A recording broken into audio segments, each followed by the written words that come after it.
Esta es una presentación cortesía de Western County, Comisionado de Recursos Hídricos, para informar al público sobre los jardines pluviales. La presentación se hace en tres partes y viendo estas presentaciones es uno de los requisitos para recibir con certificación como maestro de jardines pluviales y ser incluido en la lista de contratistas certificados. Los jardines pluviales, ¿qué son y cómo se hace? Parte uno. Descripción, dónde instalarlos y cómo determinar el tamaño de un jardín pluvial.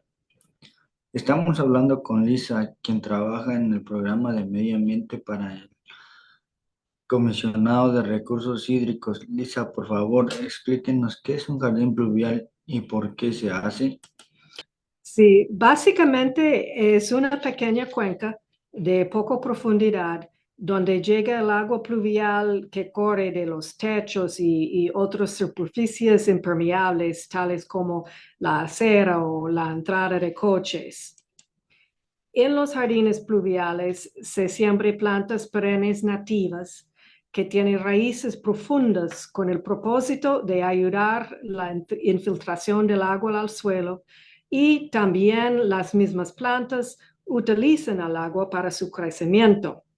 Esto resulta en menos agua corriendo directamente a los ríos y el agua que finalmente llega al río contiene menos contaminantes debido a la acción de las plantas y el proceso de filtración a través del suelo. ¿Qué tipo de contaminantes estamos hablando? Los contaminantes incluyen aceites y productos petróleos de los automóviles, pesticidas y fertilizantes químicos aplicados al césped, los sedimentos de terreno despejado y las heces de animales con sus bacterias que provocan varias enfermedades. Vale mencionar que la escorrentía de aguas pluviales es la fuente principal de contaminación en los ríos hoy día. Así que los jardines pluviales son una manera de proteger nuestros ríos y lagos. ¿Qué otros beneficios pueden aportar los jardines pluviales? Otro beneficio general es que proviene hábitat y alimentación para los pájaros, los polinizadores y depredadores de bichos. Para la persona o familia que instala un jardín pluvial, se puede resolver varios problemas en su propiedad. Se puede eliminar o prevenir el agua entrando al sótano. Se puede eliminar los parches inundados en el césped. Se puede eliminar charcos en la acera que son peligrosos cuando se congelan. Se puede ahorrar en su factura del agua, ya que está utilizando el agua del techo para regar el jardín. Además, se está creando un jardín bello y saludable para disfrutar. ¿Cuáles son los pasos para instalar un jardín pluvial? Claro, voy a listarlos y después hablamos de cada paso en más detalle. Primero, determinar la ubicación. Segundo, calcular el tamaño indicado. Tercero, planificar el diseño. Cuatro, excavar. Quinto, agregar las enmiendas al suelo. Sexto, sembrar. Y séptimo, mantener. ¿Y cómo se hace para determinar dónde ubicar el jardín? Hay varios factores para considerar. Primero, debe ser por lo menos 10 pies de distancia o 3 metros de la casa para prevenir el agua filtrando al sótano o fundamento. Si no hay sótano, se puede acercar un poco más, pero por lo menos quede 5 pies de distancia de los muros de la casa. Evite instalar debajo de la copa de un árbol para no interferir con las raíces. Tampoco no lo ubica encima del tanque séptico ni su campo de lixiviación y no lo ubica encima de un pozo. Escoge un lugar en cuesta abajo del bajante de agua, pero no al punto más bajo de la propiedad para que el agua tiene donde rebosar durante las tormentas severas. El rebosadero debe ser alejado de la cerca, la casa y cualquier muro de retención. Hay que llamar Miss Dig al 811 para que venga y asegure que no se instala encima de las líneas de servicios públicos como el agua y el gas.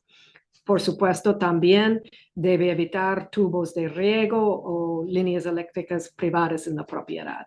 Muy bien, después de considerar todos estos criterios y se ha decidido dónde ubicar el jardín pluvial, ¿cuál es el siguiente paso? Sí, ahora tenemos que calcular el tamaño indicado para el jardín, tomando en cuenta dos factores: el área de las superficies impermeables que van a fluir al jardín y la calidad del drenaje del suelo. Creemos que el área del jardín pluvial es igual al 20% del área impermeable que fluye al jardín. Si va a recibir agua desde el patio o la entrada de coches, se puede medir estas superficies directamente. Para los techos no es necesario subirlos para medir. Si es alcanzable, se puede medir del base, y si no, se puede medir de un foto aéreo en Google Earth. Recuerda que solo se mide las partes del techo que drenan al bajante o bajantes que alimentan al jardín. Después de medir todas las superficies que van a contribuir agua al jardín, suma el área y calcula 20% de esto. En un minuto daré un ejemplo. Seguimos con la prueba del drenaje del suelo. Esto es importante porque los suelos arcillosos son más lentos para la infiltración del agua y por eso uno puede decidir hacer el jardín un poco más amplio y menos profundo. Para determinar la calidad del drenaje del suelo, primero excave un hueco aproximadamente 8 pulgadas de ancho y largo y 18 pulgadas de profundidad en el sitio donde va a instalar el jardín. Llene el hueco con agua y espere que se vacíe completamente. Llene el hueco otra vez y note el tiempo que se requiere para vaciar o infiltrar de nuevo. Si se vacía en menos de 24 horas, entonces se considera buen drenaje.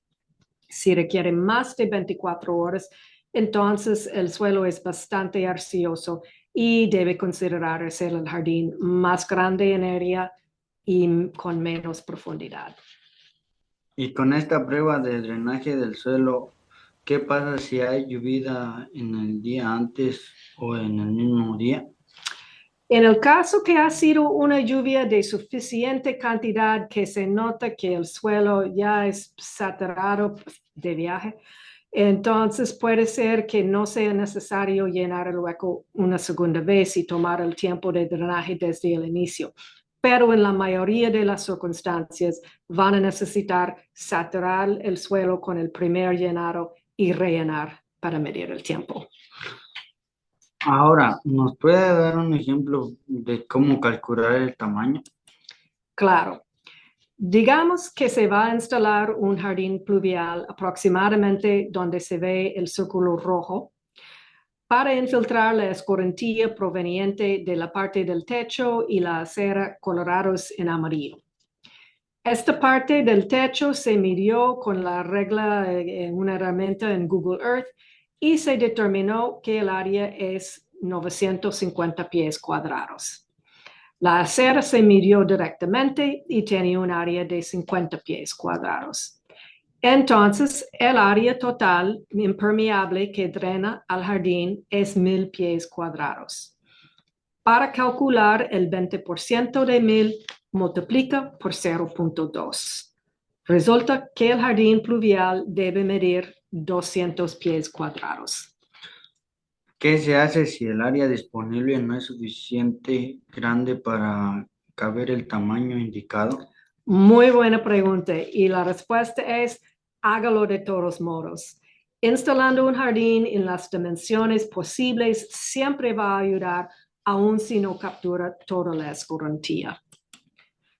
Una nota final sobre los cálculos y áreas requeridos para jardines pluviales. Si se está instalándolo para cumplir con los requisitos de permiso de construcción o modificación en la ciudad de Ann Arbor, la municipalidad tiene una hoja de trabajo en su sitio web que ayuda con los cálculos. Esta misma asegura que se está cumpliendo con los requisitos municipales. Muchas gracias por compartir esta información y quiero recordar al público que también puede ir al sitio web que se muestra en la pantalla para más información. Y con esto concluimos